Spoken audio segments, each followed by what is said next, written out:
बहुत सारे लोगों का प्रश्न रहता है कि एक कमरे में क्या वास्तु फॉलो किया जा सकता है। तो हाँ, बिल्कुल किया जा सकता है। तो चलिए आज हम जानेंगे कि एक कमरे में हम वास्तु के कौन कौन से नियम किस प्रकार से फॉलो करेंगे। जैसे कि आप कहीं बाहर रहते हैं और आपने एक कमरा किराए पे लिया है, वहां पर सिर्फ टॉयलेट बाथरूम अलग है, बाकी रसोई वगैरह कुछ भी अलग नहीं है। उसी कमरे में आपको खाना पकाना है, उसी में पढ़ाई करनी है और उसी में आपको सोना है। तो किस तरह से उस कमरे में हम वास्तु का ध्यान रखेंगे। तो ये देखिए, मान के चलिए कि ये आपका कमरा है और इस कमरे में हमने सभी दिशाएं यहाँ पे लिख रखी हैं। तो ये सभी दिशाएं आप देख सकते हैं, उत्तर दक्षिण और पूर्व पश्चिम, यहाँ पे सभी दिशाएं इस कमरे में मार्क कर ली हैं। तो आपका अगर ईशान कोण यहाँ पे आता है तो आपको उस कमरे के ईशान कोण में ही पूजा का कक्ष बनाना है, यानी भगवान की पूजा यहीं बैठ के करनी है। अब इस कमरे में अग्नि कोण आपका यहाँ पे आएगा, तो यहीं आपको अपनी टेबल या फिर जो भी चीज है चूल्हा वगैरह रख के अग्नि कोण में, इस कमरे के ही अग्नि कोण में आपको खाना बनाना है और इसी कमरे के ईशान कोण में आपको पूजा करनी है। इसी तरह आपको अगर सोना है तो अपना सोने का बेड आप यहाँ पर डालेंगे तो बहुत अच्छा रहेगा, नहीं तो आप दक्षिण दिशा पर भी डाल सकते हैं। यानी कि इस पूरे एरिया में आप अपने सोने की जगह बनाइए।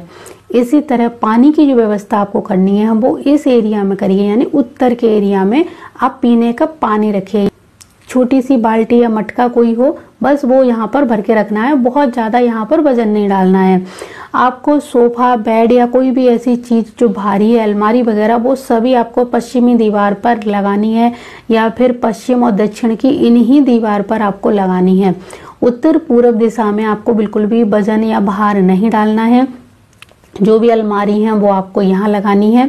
यहीं आपको अपने स्टडी टेबल लगानी है। पश्चिम दिशा के एरिया में आपको यहीं पर अपने जो कागज हैं, पढ़ाई लिखाई से संबंधित फाइलें हैं, वो भी यहीं पर रखनी है। यहीं बैठ के पढ़ना है, यहीं पर सोना है, यहीं आपको अपनी अलमारी व्यवस्थित करनी है। भूल कर भी आपको इस एरिया में ना सोना चाहिए, ना ही अपनी किताब कॉपियाँ यहाँ पे रखनी है, ना ही यहाँ पर पढ़ाई करनी है।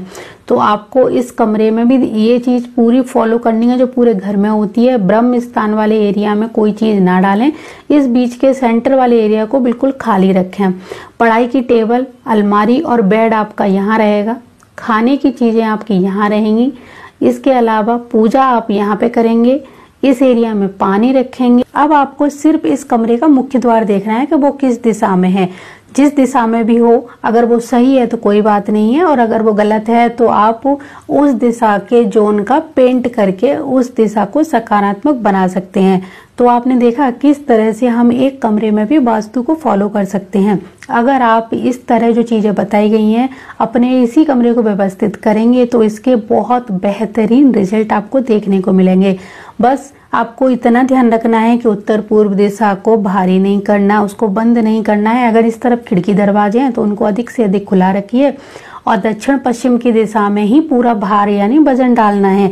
भारी भारी सभी चीजें आपको दक्षिण पश्चिम में रखनी है। जूते चप्पल घर के अंदर यानी इस कमरे के अंदर नहीं रखने हैं। जूते चप्पल आपको इस कमरे के बाहर कोई अलमारी लाकर उसमें रखने हैं। अगर मजबूरी बस कमरे के अंदर रखने पड़े तो भी आप कमरे के अंदर रखेंगे, फिर वो आप वायव्य कोण की तरफ रखेंगे।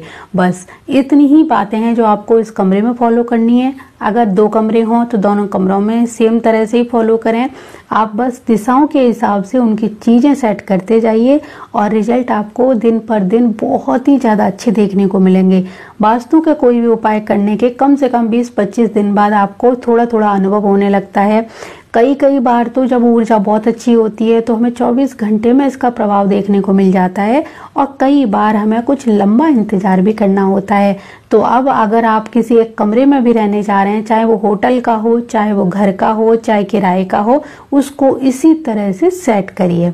आपको इलेक्ट्रिक चीज़ें जैसे कि आपके पास अगर लैपटॉप वगैरह है वो भी ध्यान रखें, दक्षिण या अग्नि कोण के ही एरिया में रखना है। उत्तर पूर्व के एरिया में इलेक्ट्रिक सामान नहीं रखने हैं। और रेड कलर आपको ध्यान रखना है, उत्तर पूर्व एरिया में रेड कलर नहीं करना है। दक्षिण वाले एरिया में आप रेड कलर का इस्तेमाल करेंगे। वो भी देखना पड़ेगा कि आपकी दिशा अगर बढ़ी हुई है तो यहाँ पर रेड कलर की बेडशीट या पर्दे ना लगाएं।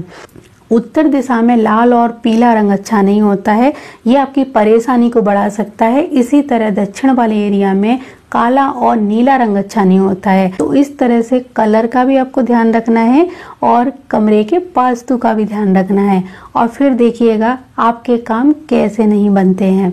ये वीडियो, ये जानकारी आपको कैसी लगी ज़रूर बताया करिए, जिससे कि मैं आपके लिए और भी अच्छे अच्छे टॉपिक ला सकूं। आपकी कुछ और जिज्ञासाएं हैं, आपके कुछ क्वेश्चन हो, उनको भी पूरा कर सकूं। तो अपने क्वेश्चन भी ज़रूर डाला करिए, जिससे कि हमें आगे मौका मिल सके आपके लिए कुछ बेहतरीन वीडियो बनाने का। तो जय माता दी, जय गुरुदेव और जय श्री राम।